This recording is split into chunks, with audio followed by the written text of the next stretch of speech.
ሰውነታችሁ በጣም ድካም ውስጥ ሆኖ እንቅልፋችሁን 4 ሰዓት ብቻ በ24 ሰዓት ውስጥ እየተኛችሁ ከፍተኛ የሆነ ጭንቀት ውስጥ ሆናችሁ በግንኙነት ሰዓት በጣም ጥሩ እንድትሆኑ ትፈልጋላችሁ። ይህንንም ባለመሆናችሁ ምክንያት ምን ታደርጋላችሁ?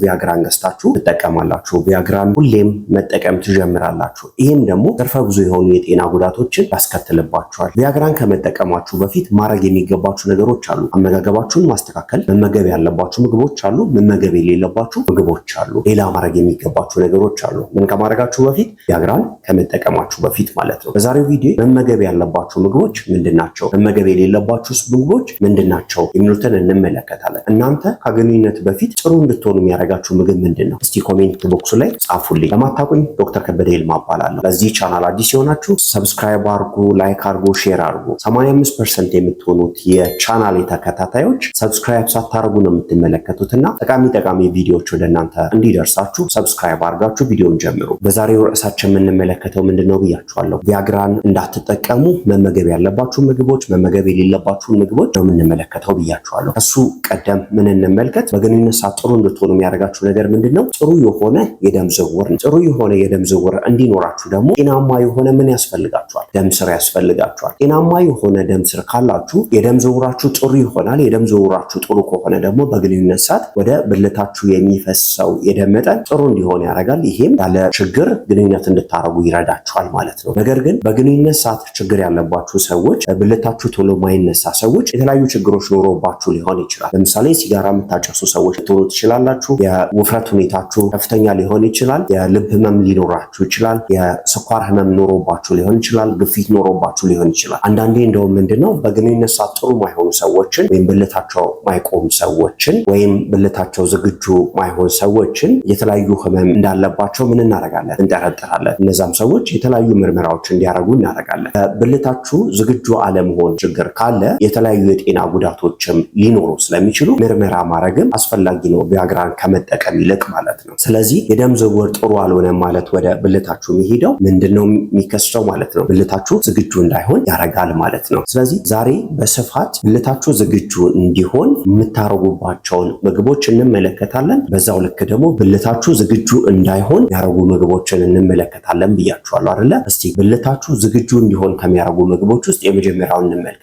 የመጀመሪያው ምንድነው? ሐብሐብ ነው። አንዳንድ ሚስቶች እንደውም ምን ያደርጋሉ? ሐብሐብን ለባሎቻቸው ይሰጣሉ። ለምንድነው ሚስቶች ለባሎቻችሁ ሐብሐብን የምትሰጡ? እስቲ ኮሜንት ቦክሱ ላይ ጻፉልኝ የእናንተን ሐሳብ። የኔን ደግሞ ልንገራችሁ። ሐብሐብ እንደ ተፈጥሮ ቪያግራ ያገለግላል። ለምንድነው? ይሄም በውስጡ ሲትሩሊን የሚባል ንጥረ ነገር አለው። ይሄ ሲትሩሊን የሚባለው ንጥረ ነገር ወደ ምን ይቀየራል? ወደ አርጂኒን ወደምንለው ንጥረ ነገር ይቀየራል። ይሄ አርጂኒን ደግሞ ምን እንዲመረት ያደርጋል? ናትሪክ ኦክሳይድ እንዲመረት ያደርጋል። ቀደም ላይ ያልነገርኳችሁ ነገር ምንድነው? ናትሪክ ኦክሳይድ የደም ስራችሁ ምን ያደርገዋል? ዘና ያደርገዋል። የደም ስራችሁ ላላ እንዲል ያደርጋል። የደም ዝውውር ጥሩ እንዲሆን ያደርጋል። ምን?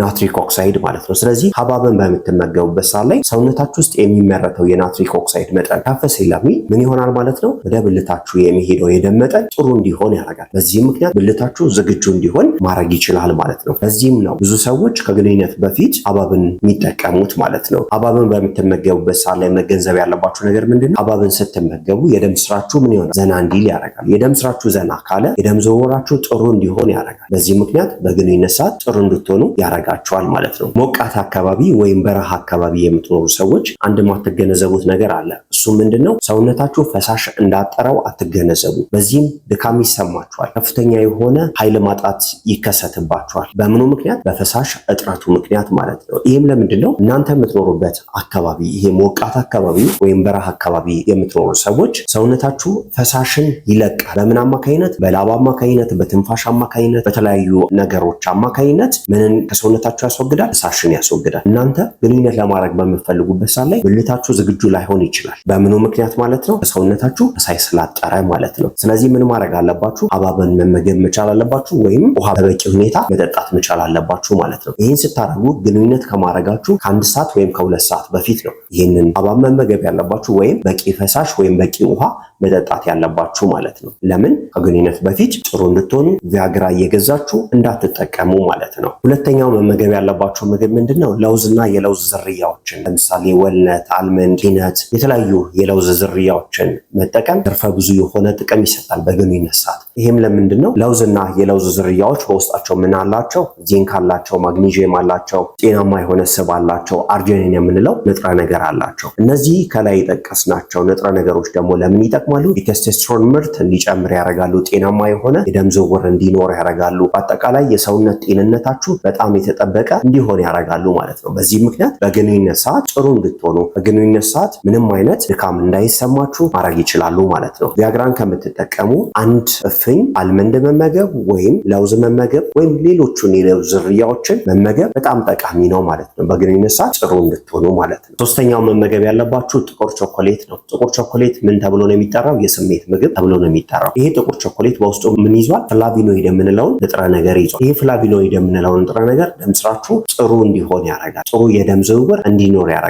ስሜታችሁ ከፍ እንዲል ያደርጋል። የጭንቀት ሆርሞኖች እንዲቀንሱ ያደርጋል። የጭንቀት ሆርሞኖች ሲቀንሱ ደግሞ ብልታችሁ ዝግጁ እንዲሆን ግንኙነት ሰዓት ላይ ጥሩ እንድትሆኑ ያደርጋችኋል። መጠንቀቅ ያለባችሁ ነገር ምንድነው? መመገብ ያለባችሁ ጥቁር ቾኮሌት ነው። ሌላ የወተት ቾኮሌት፣ ነጭ ቾኮሌት፣ ሌሎችንም አይነት ቾኮሌት በምትመገቡበት ሰዓት ላይ ይህንን ተግባር አታገኙም ወይም ይህን ጥቅም አታገኙም። በተቃራኒው ሰውነታችሁ ውፍረት ውስጥ እንዲገባ የተለያዩ የጤና ላይ ችግሮች እንዲገጥማችሁ ነው የሚያደርገው ሌላው አይነት ቾኮሌት ማለት ነው። አራተኛው መመገብ ያለባችሁ የተለያዩ አረንጓዴ አትክልቶችን ነው። አረንጓዴ አትክልቶችን ለምሳሌ ስፒነች መመገብ፣ ጎመን መመገብ፣ ብሮኮሊን መመገብ፣ ሌሎችንም አረንጓዴ አትክልቶችን በምትመገቡበት ሰዓት ላይ እነዚህ አረንጓዴ አትክልቶች ምን ያደርጋሉ? በግንኙነት ሰዓት ጥሩ እንድትሆኑ ያደርጋል። ጥሩ እንድትሆኑ የሚያደርጉት ለምንድን ነው? በውስጣቸው ምን ይዘዋል? ናትሬት የሚባል ንጥረ ነገር ይዘዋል። እነዚህ ናትሬቶች ደግሞ ወደ ምን ይቀየራሉ? ወደ ናትሪክ ኦክሳይድ ይቀየራል። ይህ ናትሪክ ኦክሳይድ ደግሞ የደም ስራችሁ ዘና እንዲል ያደርጋል ብያችኋለሁ። የደም ዝውውራችሁ ጥሩ እንዲሆን ያደርጋል። በግንኙነት ሰዓትም ጥሩ እንድትሆኑ ያደርጋችሁ ንጥረ ነገር ነው ማለት ነው። አምስተኛው መመገብ ያለባችሁ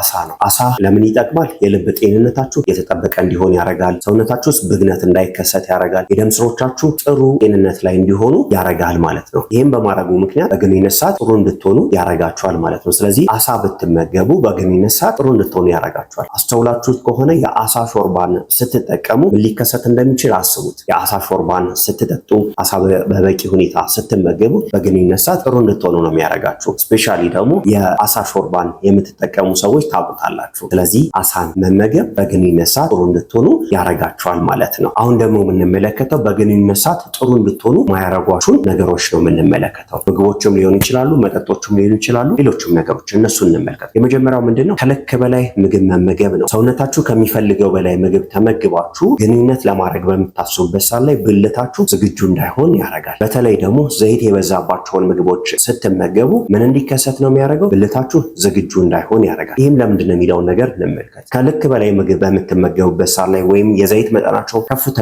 ወይም የቅባት መጠናቸው ከፍተኛ የሆኑ ምግቦችን ከተመገባችሁ በኋላ የደም ዝውውራችሁ በሙሉ ወዴት ነው የሚሄደው? ወደ አንጀታችሁ ነው የሚሄደው። ምን ለማድረግ? ያንን ምግብ ለመፍጨት ማለት ነው። እናንተ በዛ ሰዓት ግንኙነት ለማድረግ በምታስቡበት ሰዓት ላይ ወደ ብልታችሁ የሚሄደው የደም መጠን ዝቅተኛ ስለሆነ ምን ይሆናል? ብልታችሁ ዝግጁ እንዳይሆን ያደርጋል ማለት ነው ለግንኙነት። ስለዚህ ከግንኙነት በፊት የቅባት ይዘታቸው ከፍተኛ የሆኑ ምግቦችን ከልክ በላይም መመገብ መቻል የለባችሁም ማለት ነው። ምን ለመሆን? በግንኙነት ሰዓት ጥሩ ለመሆን ማለት ነው። ሁለተኛው ከግንኙነት በፊት ማድረግ የሌለባችሁ ግንኙነታችሁን በጣም እየጎዳው ያለው ነገር ምንድነው?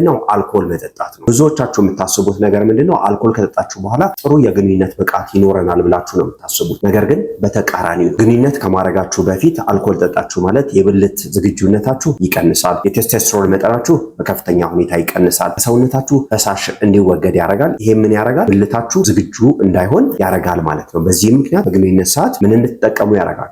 ቪያግራ እንድትጠቀሙ፣ ሌሎችንም መድኃኒቶች እንድትጠቀሙ ያደርጋችኋል። ቪያግራን ከተጠቀማችሁ ደግሞ ከፍተኛ የሆነ የጤና ጉዳት እንዲገጥማችሁ ያደርጋል ማለት ነው። ሶስተኛው በግንኙነት ሰዓት ብልታችሁ ዝግጁ እንዳይሆን የሚያደርገው ነገር ምንድነው? ሲጋራ ማጨስ ነው። ሲጋራ በምታጨሱበት ሰዓት ላይ ደም ስራችሁ ይጎዳል። ደም ስራችሁ ብቻ አይደለም፣ በአጠቃላይ የሰውነታችሁ ጤና የተዛባ እንዲሆን ያደርጋል። ለምንድነው? ሲጋራ በውስጡ የተለያዩ ንጥረ ነገሮች ይዟል። ያ ንጥረ ነገር በከፍተኛ ሁኔታ ጤናችንን ያቃውሳል። ጤናችንን በመቃወሱ ምክንያት ደግሞ ከፍተኛ የሆነ የጤና ጉዳት እንዲደርስብን ያደርጋል ማለት ነው። ሲጋራ በውስጡ ከ70 በላይ ንጥረ ነገሮችን ይዛል። ምንን የሚያስከትሉ? ካንሰርን የሚያስከትሉ ማለት ነው። ስለዚህ ሲጋራ የሚያጨሱ ሰዎች የደም ስሮቻቸው ጤንነት የተጠበቀ ስለማይሆን በግንኙነት ሰዓት ምን ይከሰትባቸዋል ማለት ነው? የብልት ዝግጁነት ማነስ ይከሰትባቸዋል ይኖራል ማለት ነው። ስለዚህ ሲጋራ ማጨስ የለባችሁ ማለት ነው። አራተኛው ማድረግ የሌለባችሁ ነገር ምንድነው? ቪያግራን አለመጠቀም ነው። ቪያግራን ያለ ሐኪም ትዕዛዝ መጠቀም መቻል የለባችሁ። እናንተ ቪያግራን በግንኙነት ሰዓት ጥሩ አይደለሁም ብላችሁ እየተጠቀማችሁ ነገር ግን ህይወታችሁን ልታጡ ትችላላችሁ። ድንገተኛ የልብ ህመም ችግርን ያስከትላል። ድንገተኛ ሞትንም ያመጣል ቪያግራ ማለት ነው። ስለዚህ መጠንቀቅ መቻል አለባችሁ። ቪያግራን ያለ ሐኪም ትዕዛዝ ማናችሁ መውሰድ መቻል የለባችሁ። ከዛ ይልቅ ሙሉ የሰውነታችሁን ጤንነት የምትጠብቁባቸውን ነገሮች ማድረግ ነው። እነዚህም ነገሮች ምንድናቸው የሚሉትን እንመልከት። የመጀመሪያው አመጋገባችሁን ማስተካከል ነው። ውፍረት እንዳይከሰት፣ ሌሎችም የጤና እክሎች እንዳይከሰቱባችሁ ስፖርት መስራት ነው። ምን አይነት ስፖርት? የጥንካሬ ስፖርቶችን መስራት፣ ኤሮቢክ ኤክሰርሳይሶችን መስራት በጣም አስፈላጊ ነገር ነው። ሌላኛው ጤናማ ስቦችን መጠቀም ነው። ጤናችሁን ማይጎዱ ሲጋራ አለማጨስ፣ አልኮል አለመጠጣት። ይህን አረጋችሁ ማለት ጤናችሁን ጠበቃችሁ ማለት ነው። ጤናችሁን ከጠበቃችሁ ደግሞ በግንኙነት ሰዓትም ጥሩ እንድትሆኑ ያደርጋችኋል። ነገር ግን እናንተ ከልክ በላይ ሲጋራ እያጨሳችሁ፣ ከልክ በላይ መጠጥ እየጠጣችሁ፣ ከልክ በላይ ምግብ እየተመገባችሁ፣ ጤናማ ያልሆኑ ምግቦችን እየተመገባችሁ በግንኙነት ሰዓት ጥሩ እንሆናለን ብላችሁ እንዳታስቡ አትሆኑም እና ስለዚህ አመጋገባችሁን አስተካክሉ፣ ስፖርት ስሩ፣ የተለያዩ ጤናማ የሚባሉ ነገሮችን አርጉ፣ እንቅልፋችሁን በስርዓቱ ተኙ። በግንኙነት ሰዓት ጥሩ እንድትሆኑ ያደርጋችኋል። ይሄም ቪያግራን እንዳትጠቀሙ በድንገት ህይወታችሁ እንዳያልፍ ማድረግ ትችላላችሁ ማለት ነው። በዛሬው ቪዲዮ ጥሩ መረጃ እንዳገኛችሁ ተስፋ አደርጋለሁ። ሰውነታችን ከየትኛውም ህመም በፊት ምልክቶችን ያሳየናል። እነዚህ ምልክቶች ውስጥ የብልት ዝግጁ አለመሆን አንዱ ነው። የብልት ዝግጁ አለመሆን በሚኖርበት ሰዓት ላይ ቀደም የጠቀስኳቸው ህመሞች ስኳር ህመም ሊሆን ይችላል፣ ግፊት ሊሆን ይችላል፣ የተለያዩ ህመሞች ተከስተው ሊሆን ስለሚችል በአፋጣኝ ወደ ምን መሄድ አለባችሁ? ወደ ጤና ተቋም መሄድ መቻል አለባችሁ። በዛሬ የነበረኝ ይሄን ይመስላል። አብራችሁኝ ስለነበራችሁ ከልብ አመሰግናለሁ። ሰላም ቆዩልኝ። ሰላማችሁ ይብዛ።